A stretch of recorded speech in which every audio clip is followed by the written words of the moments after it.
Assalamualaikum students. Today we are going to start our second topic that is taking measurements. हम measurements कैसे लेते हैं? Normally हम अपनी observation के जरिए ही कुछ चीज़ों को measure कर लेते हैं. Like sound कितना loud है, उसकी pitch क्या है, हम color देख रहे हैं तो हम अपने अंदाजे से color का idea लगा लेते हैं. हम कोई आवाज़ सुनते हैं, कोई फिज़िक्स सुनते हैं तो हम अंदाज़ा लगाते हैं और अंदाज़े से उन चीज़ों की मेज़रमेंट करते हैं, ऑब्जर्वेशंस के ज़रिए मेज़रमेंट करते हैं। लेकिन अगर हमें कोई मैटर, कोई सब्सटेंस की एग्जैक्ट मेज़रमेंट चाहिए, तो हमें उसके लिए कुछ इंस्ट्रूमेंट्स चाहिए होते हैं। हम अपनी ऑब्जर्वेशन से, अंदाज़ों से बात नहीं कर सकते। Like there is a bag of apple, we can't say that maybe it contains 1 gram or 1.5 gram or 1 kg or 1.5 kg. We need a proper measuring instrument to measure the specific quantity, specific amount of the bag of apples. So इसके लिए exact measurement के लिए, correct measurement के लिए हमें correct units चाहिए, proper units चाहिए, proper instruments चाहिए. फर्स्ट हम जिस इंस्ट्रूमेंट की तरफ मूव करेंगे वो हमारा है रूलर और टेप मेजर. हम रूलर, स्केल और टेप मेजर किस लिए यूज करते हैं? हम लेंथ की मेजरमेंट के लिए यूज करते हैं. हम किसी भी ऑब्जेक्ट की लेंथ मेजर करना चाहते हैं तो रूलर और टेप मेजर के जरिए मेजरमेंट उसकी कर सकते हैं.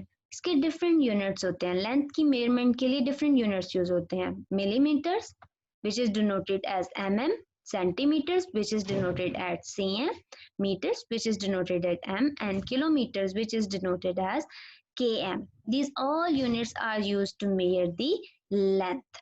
Next we are moving towards volume. How we can measure the volume of regular and irregular objects, regular and irregular things. If there is a cube, हमें पता है एक क्यूब है जो कि प्रॉपर रेगुलर शेप का होता है, तो हम उसका वॉल्यूम कैसे मालूम कर सकते हैं? हम क्यूब का वॉल्यूम मालूम कर सकते हैं multiplying its length bye it's width and bye it's height. उसकी लेंथ को उसके विड्थ और उसकी हाइट से, उसकी लेंथ को उसके विड्थ और उसकी हाइट से मल्टीप्लाई करके हमें पता चलता है कि एक क्यूब का वॉल्यूम कितना है. अगर कोई इरेगुलर चीज है जैसे लिक्विड्स वगैरह हैं तो हम उसे इस फॉर्मूले से मालूम नहीं कर सकते. लैब में लिक्विड्स वगैरह के वॉल्यूम को मेजर करने के लिए मेजरिंग सिलेंडर यूज होता है. This figure is of measuring cylinder. इसमें हम डिफरेंट लिक्विड्स के डिफरेंट वॉल्यूम को फाइंड आउट कर सकते हैं. लिक्विड फाइंड आउट करने के लिए भी डिफरेंट यूनिट्स यूज होते हैं. Millilitres which is denoted as ml, centilitres cl and litres that is L. हम जैसे मिल्क लीटर में लेते हैं तो उसकी प्रॉपर मेजरमेंट के लिए हमें प्रॉपर इंस्ट्रूमेंट चाहिए जो correct reading they.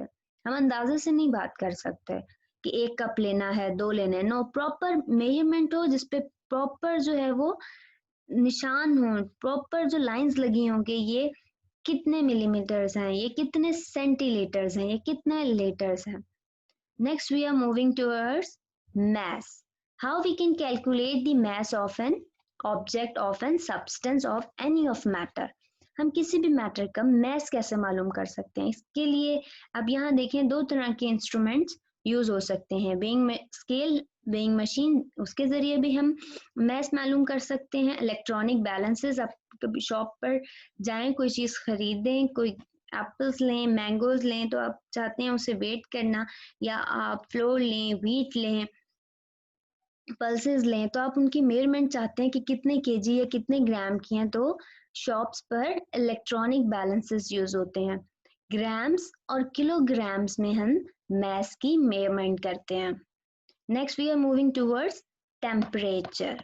Temperature, what does mean by temperature? Temperature means how hot or cold something is. कोई चीज कितनी ठंडी या गर्म है उसे कहा जाता है, ये उसका टेम्परेचर है. टेम्परेचर हम थर्मामीटर के जरिए मेजर करते हैं. डिफरेंट यूनिट्स यूज होते हैं टेम्परेचर की मेजरमेंट के लिए. एक यूनिट है डिग्री सेल्सियस और second one is kelvin and third one is Fahrenheit, degree Fahrenheit. हमें पता है डिग्री सेल्सियस को एक और नाम से जाना जाता है, that is degree centigrade. Water boil होता है 100 डिग्री सेल्सियस पे, कि हम सब जानते हैं, और फ्रीज होता है 0 डिग्री सेल्सियस पे। बॉयल होता है 100 डिग्री सेल्सियस पर और फ्रीज होता है 0 डिग्री सेल्सियस पर। एक एब्सोल्यूट जीरो एक चीज होती है, वो क्या है? टेम्परेचर अपनी सबसे लोएस्ट स्टेट में होता है, उस टेम्परेचर को कहते हैं एब्सोल्यूट जीरो। एब्सोल्यूट जीरो वो टेम्परेचर है जिसमें पार्टिकल्स में से जिस पार्टिकल्स के बीच में मूवमेंट खत्म हो जाती है, पार्टिकल्स में से सारी हीट एनर्जी निकाल ली जाती है, उस टेम्परेचर को कहा जाता है एब्सोल्यूट जीरो। इस टेम्परेचर की अमाउंट होती है -273 डिग्री सेल्सियस। ये वो टेम्परेचर है जिसे हम कहते हैं एब्सोल्यूट जीरो। साइंटिस्ट ने एब्सोल्यूट जीरो टेम्परेचर की मेजरमेंट के लिए एक स्केल बनाया है जिसे हम कहते हैं केल्विन स्केल।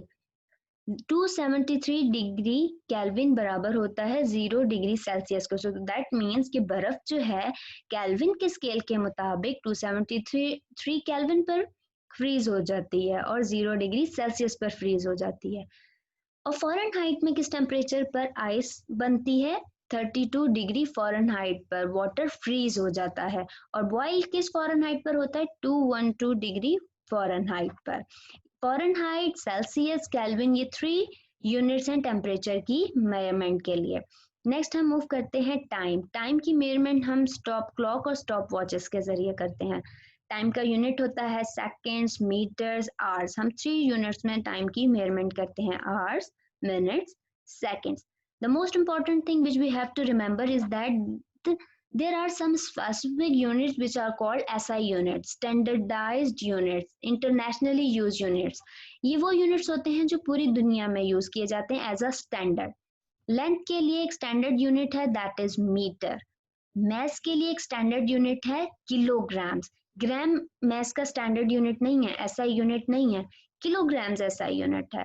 और टाइम का standard internationally use unit second है।